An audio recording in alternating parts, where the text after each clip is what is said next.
Hello, and welcome to Ending Physician Overwhelm. I'm your host, Dr. Megan Mello. I'm a family and obesity medicine physician, as well as a certified life coach for physicians. In this podcast, we talk about how the learned habits of people-pleasing, perfectionism, and a lack of boundaries show up in our lives and how they contribute to burnout, exhaustion, and overwhelm. The healthcare system is broken, my friends, but let's not wait for it to be fixed in order to feel better.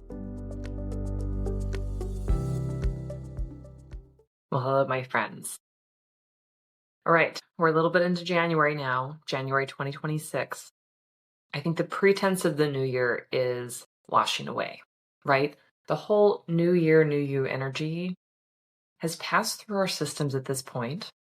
We are back in a regular life, back in a regular cadence, and we're just letting go of this idea that we magically transform into other humans when the year changes over. But that doesn't mean that we can't decide that we are going to do things differently this year and to practice it and to honor it and come back to it.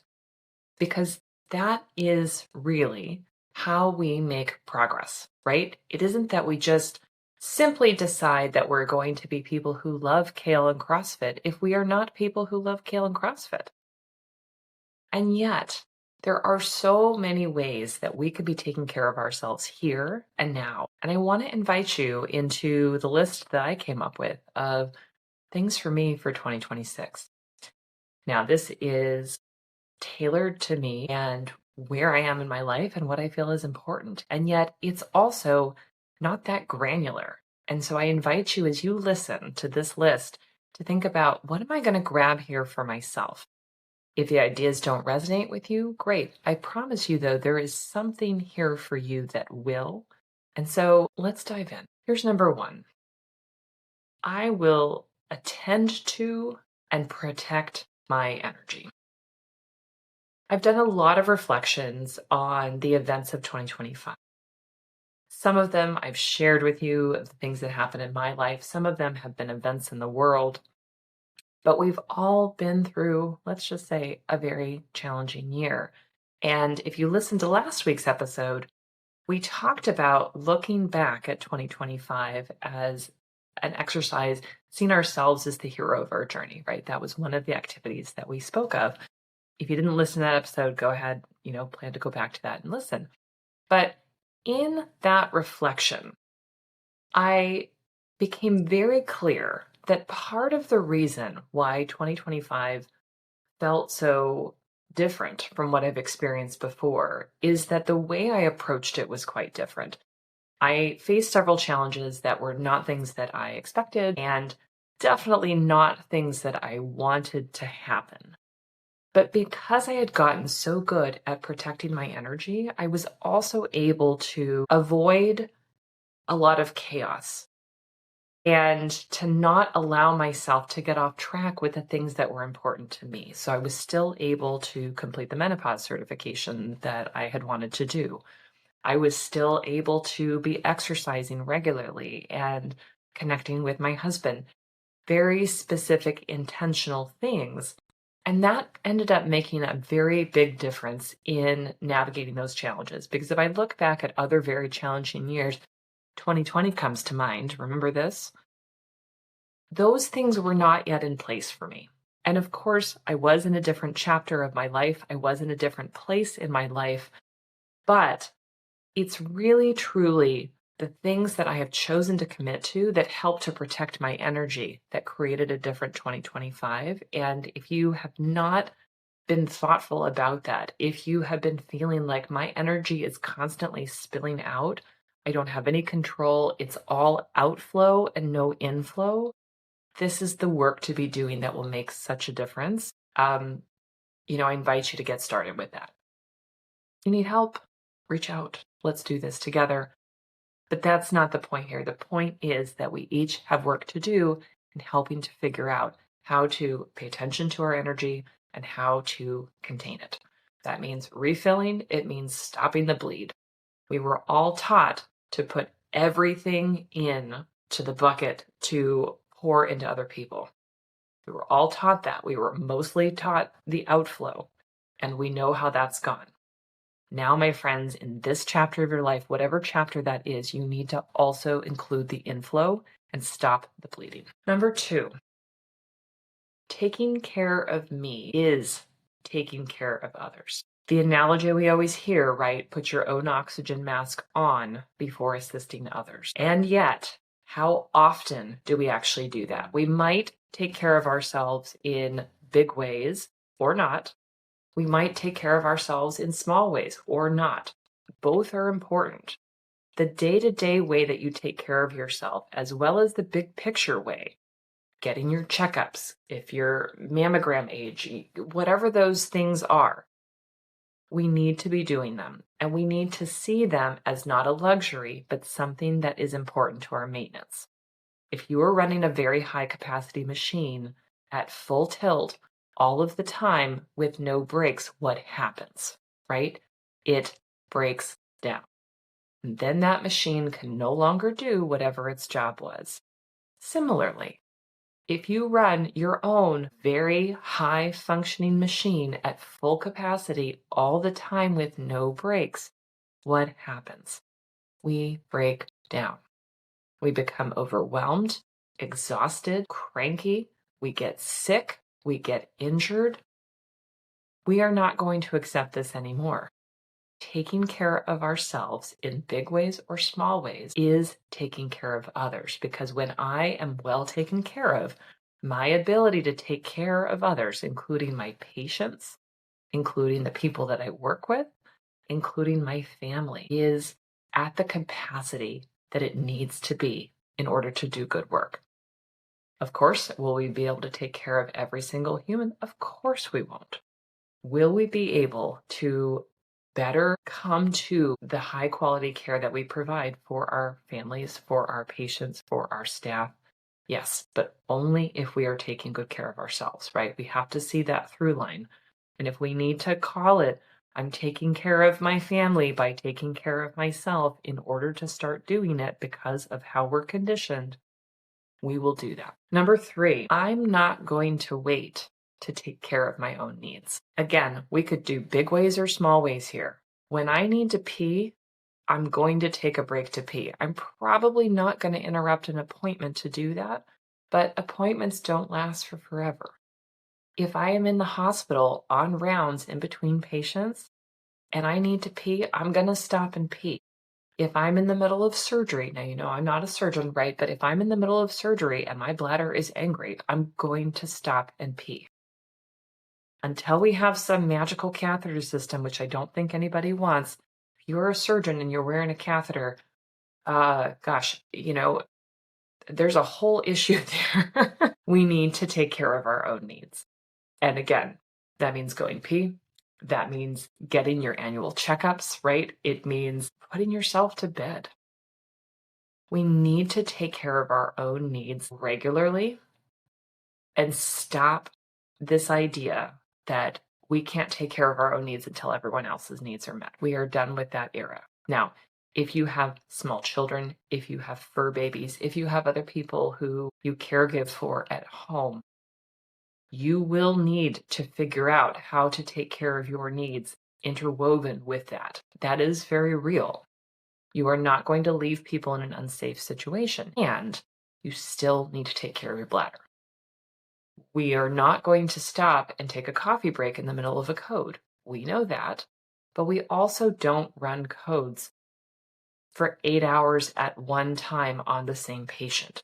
You may be in a specialty where you run a lot of codes on people quite frequently, and there is a lot of work to be done. You will still need to empty your bladder. That's just physiology. We just got to do it. Take care of your own needs and stop waiting. Number 4. This is interrelated, of course, but something particular. I will master my own time.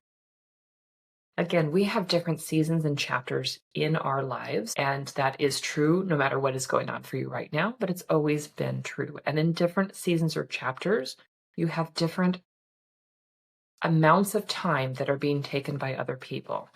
The amount of your time that is dedicated to your training when you are a resident is one example of this. Your free time is limited because of the way that the residency is structured. You may also be in a job where your hours are very dictated, like shift work. You may be salaried and kind of at your own mercy there. You may, again, have small children or fur babies or other caregiving responsibilities that dictate some of your time for you. And yet, the time that you have needs to be mastered. You need to be able to take care of your own needs. You need to be able to see there is more here to do than I can do, and I'm going to choose to master my time by hiring or delegating or bringing other people on board. We are done with this idea that we should be able to do it all in all of the arenas that we could possibly touch. We will need to hire people to help. We will need to hire people to help who are sometimes more skilled than we are in whatever their skill area is. Like, I'm going to hire an accountant. Well, I have an accountant, right? But I don't need to master taxes. If you love doing your own taxes, by all means, and if they're not complicated, feel free. Most of us don't love doing that kind of thing, and we think that we ought to do it ourselves for X, Y, and Z reasons. I have no interest in that. I have let go of that idea. You can let go of it too. If there is a task that needs to be done that requires some knowledge or skill or time, and you could learn to do it, but it's not something that you want to learn to do, please, please pay someone else to do it so that your time can be used in something that you want to do.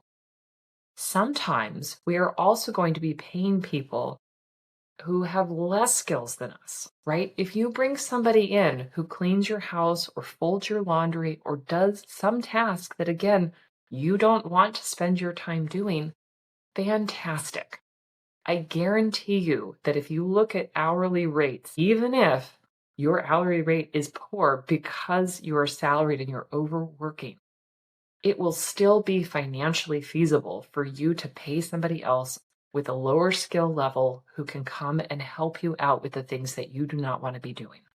If you love folding laundry, fine, you don't need to give that task up. If you hate grocery shopping and you can pay someone to Instacart, do that. Master your time for the season that you're in and figure out, what can I ask someone else to take over for me? That might be delegating, that might be hiring, but this is really important. Let's let go of this idea that we should do it all ourselves. All right, page 2, number 5. We're very analog here today, working on paper. Number 5, I know when and where to speak my mind. You have things to say, you have thoughts to express, you have feelings that you need to process and digest. And we have been told that we need to appear professional and highly trained to appear professional in whatever that means for whatever your specialty and the places that are sort of on stage and off stage. Many of us spend a lot of energy, I'll say complaining for lack of a better term for it, but also maybe not being helpful in the words that we say in the places that we say them. That can translate into unsafe situations, and unsafe at all different levels. So sometimes there is a lack of psychological safety. Sometimes there is a lack of what we'll call job safety and security. Sometimes it's just not helpful to express what you're thinking and feeling in the place that you are. There are thoughts and feelings that I am not going to share with my patients. I'm not going to share them with my staff. I'm going to keep those to myself, but that doesn't mean that I'm wrong to have those thoughts and feelings, and it doesn't mean that I can't find safe and appropriate places to share them. It means that I'm going to be thoughtful about doing that. And yes, we all will make mistakes in that, but knowing when and where is a good place to have conversations and talk through things is an important adult skill. Sometimes we are looking for connection. Sometimes we are looking to be able to mentally and emotionally sort of work through a problem. Know where your safe spaces are. Know that you're not wrong for having those needs for connection or for a way to express what you're thinking and feeling. And let's find appropriate places to do it. Now, I don't say that because I think most of us are being inappropriate. I say that to say that I think a lot of us don't talk enough. And sometimes we'll find ourselves talking in situations that don't reflect well on us, complaining during a meeting. When I was an employed physician, I did a lot of that, and it earned me a very negative reputation, which of course was not what I was intending, but didn't feel great to me and, probably wasn't that great to be around if I'm totally honest. Knowing what I know now, I can look back and I can say, I didn't know what to do. I didn't know where was safe. I had a lot of thoughts and feelings that I didn't know what to do with. Now I know what those things are. I have learned, you can learn, we can all learn and do this together. It's not that those things are wrong. It's that we want to find a safe and appropriate place to do it and, to be able to express ourselves. I think under expression of our thoughts and feelings is part of what is so toxic within medicine. If we don't feel like we can have safe spaces to talk, whether to share our doubts, to discuss patient care, to discuss the emotional experience of caring for patients, if we are told or it's implied that we should be professional and not talk about those things here, it's as though we are being told that we are wrong for thinking and feeling those things, which is not true. But again, we need to find safe and appropriate places to talk. Number 6 feeds in a little bit again, but there is a saying amongst the royal family in Britain. I believe it's never complain, never explain. And I replace that with don't complain, don't explain. The context for this is just saying no. The idea of no being a complete sentence.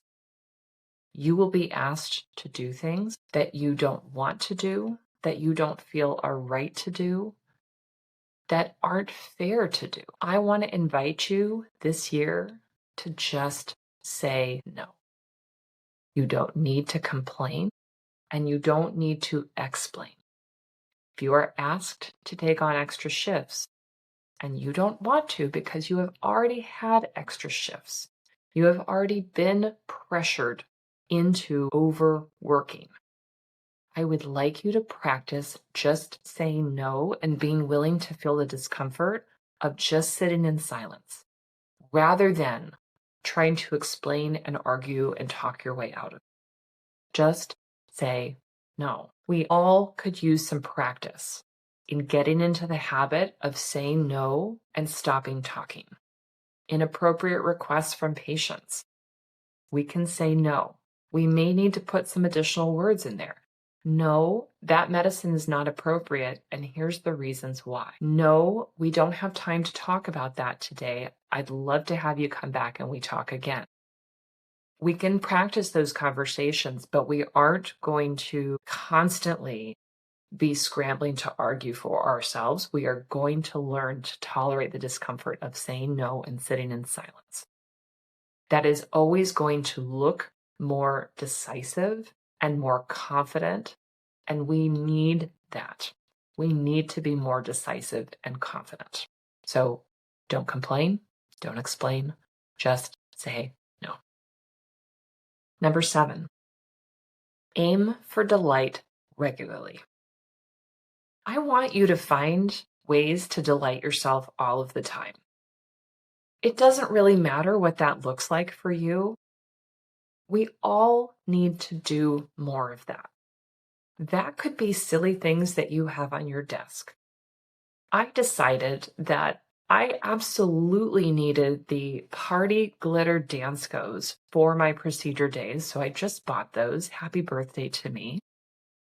And I decided that obviously I was going to need bright Barbie pink pants to go with it. So on the way to my house rather, are party glitter Danskos because it was time for a new pair, and pink scrub pants, which I will wear with delight on procedure days. I do procedure days several days a month. I'm in scrubs. We all know that the regular old-fashioned scrubs are just not amazing.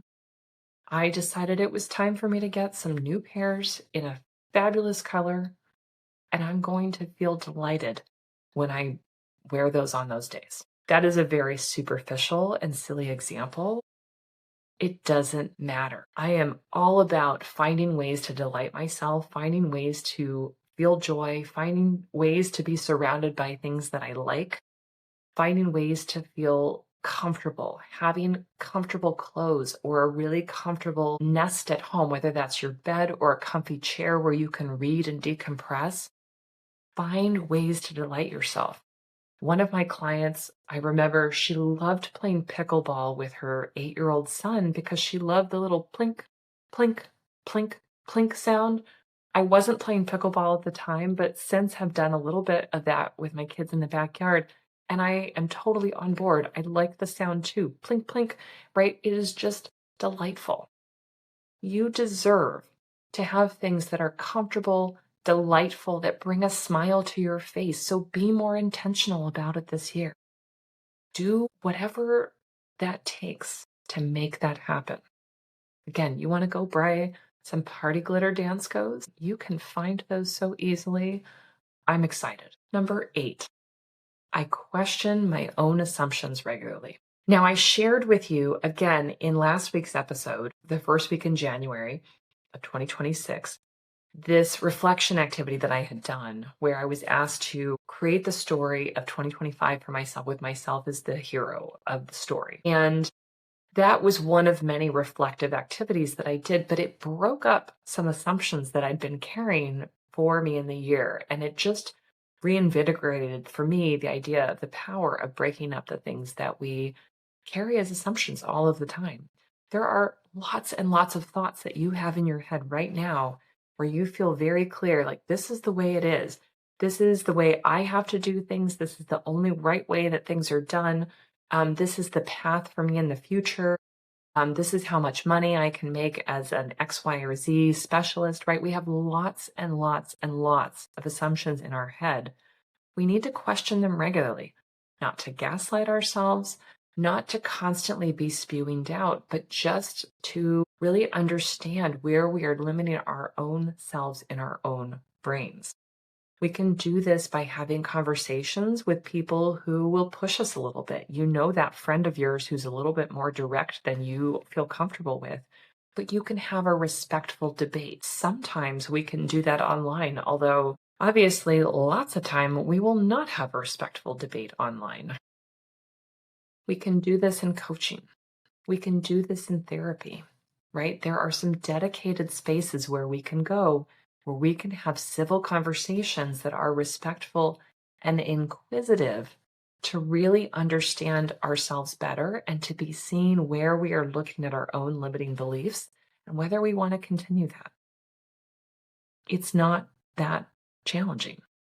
We can be journaling and maybe we rewrite for a bit of time and then we look back and say, oh, wow, I can really see how stuck I am in whatever idea I've just written down. There are lots and lots of ways to do this. Questioning our own assumptions from a place of curiosity, from a place of respect, from a place of growth is absolutely right work to be doing for yourself right now, no matter where you are in your life. Number 9, I do not apologize unless I need to apologize, and then I happily will. If I have said something and I need to apologize, if I've said, done something, whatever, I will apologize. But I will stop saying I'm sorry when it has nothing to do with me and I don't owe an apology. There are times for us to apologize. That's okay. There are times when we can find different words and we can quibble here, but the language matters. If I'm constantly saying I'm sorry for things that have nothing to do with me, and I'm feeling the weight of that, I'm carrying the responsibility of something being off or wrong or not fair or not equitable, that is harming me. If I say instead of, I'm sorry for keeping you waiting, but instead say, thank you for your patience. I'm so happy to see you today. There is a different energy, and we can multiply that many times per day. If I kept my patient waiting, and I do keep my patients waiting, not on purpose, but because I'm taking care of someone else. I'm not keeping them waiting because I'm on Facebook. I'm keeping them waiting because I'm finishing up with my last patient, or perhaps doing the note while that's fresh in my brain, or I need to be doing something in the inbox that's urgent, that needs to happen now. We assume that our patients think that we are surfing Facebook or eating bonbons or whatever. We can't control what they do and don't think, but we can take ownership of what we are and are not responsible for. Can I work on being more on time? I absolutely can. Can I control the dump of things into my inbox? I absolutely cannot, and neither can you. I won't be sorry that I've been busy providing care for someone else, because when the patient comes in to see me, sometimes they need more than I know that they need. Sometimes they need less. We don't know that before they get there. We can anticipate some things. We can have support to take care of the work. We can work on our own efficiency, but I will not apologize unless I need to make an apology. And I would argue that if you look to see how often you apologize right now, a lot of the time you do not actually owe someone an apology. So let's start letting go of that energy. Number 10, I detach from medicine regularly. I detach from medicine regularly. Medicine is a calling. Medicine is a critically important service that we provide, and only more so. Although AI can do a lot of things, and we're all questioning what is the role of AI in medicine going forward, and our patients are coming in, they're no longer Googling, they're chat GPTing, right, their symptoms, and that has some power, and yeah, it sometimes thinks of some things that I don't. However, we need us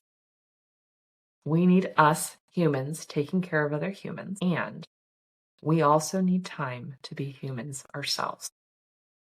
So I will detach from medicine regularly, and I invite you to do the same. We will detach at hours where we are not at work and we are able to detach. We will work on detaching ourselves mentally and physically. I would love for all of us to get to a space where we take care of people at work. We go home, and outside of extraneous circumstances, we do not log back in. That's the physical attachment that I'm calling here. But the mental attachment too is not leaving all the tabs open. If I walk out of my day and 0 notes are closed and I haven't looked at the inbox, but I left, those tabs are all open. We can work on getting better and making progress towards things like getting our notes done so that our mental tabs can close. We can work on that. We can work on saying, nope, I'm not logging in. I'm not logging in right now. This is my time to be eating, sleeping, hanging out with other humans, doing things that are not medical. We can work on taking bigger breaks, vacations. CME is kind of mixed, right? It's a mix, let's be honest. It's a mix. We can work on having weekends be weekends, but we have to decide I will detach from medicine regularly. Now, people are shouting at me. Well, I'm on call when I'm not at work. Okay, so maybe you're attached to the pager. There are going to be sometimes you're attached to the pager and sometimes that you're not. If that's not the case, we need to re-examine that. I know that there are jobs that cannot fully detach. There are some special circumstances, but for a lot of us, we don't have that. We don't have that pager. We don't have these off-hour responsibilities, and yet we are still mentally or physically attached when we are not physically there. And we need to learn how to undo that. If we take a call every so often, Q3 or weekends or whatever that looks like for you, we can be on during the times that we are physically on call and present in the hospital. We can have some kind of in-between state when we are on pager call. But we will not chronically be donating all of our mental and physical capacity when we are not at work to work. We will learn to detach from medicine. That is healthy for you. It is appropriate for you. We will find ways to do it. That's my list.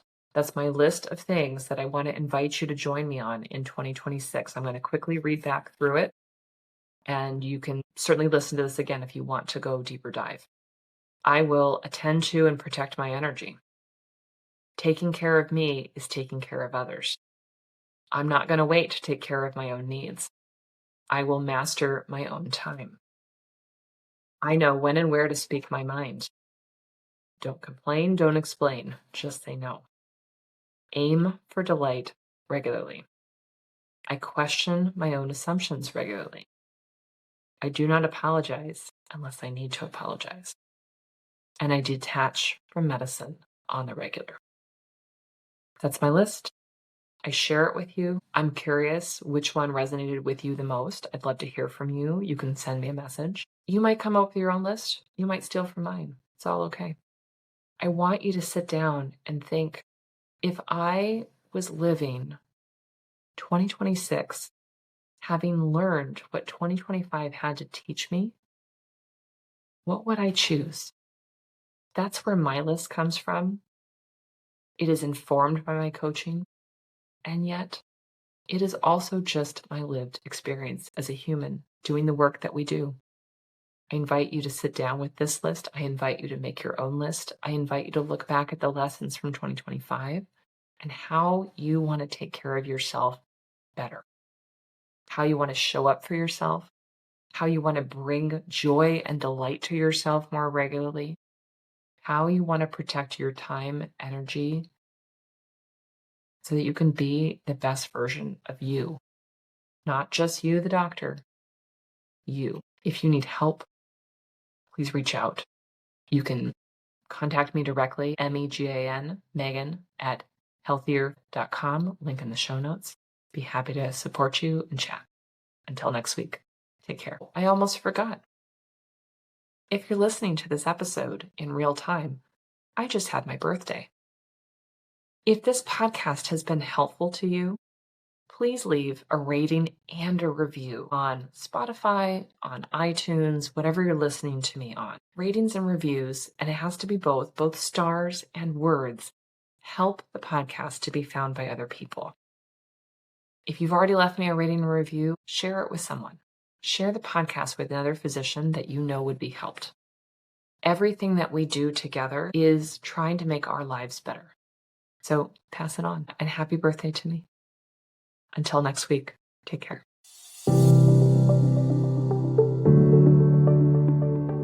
Well, that's our show for today. Thank you as always for listening. To learn more about my coaching programs, head to www.healthierforgood.com. And if you love this podcast, please drop us a review on iTunes or support the show by clicking the link in the show notes. Until next time, take care.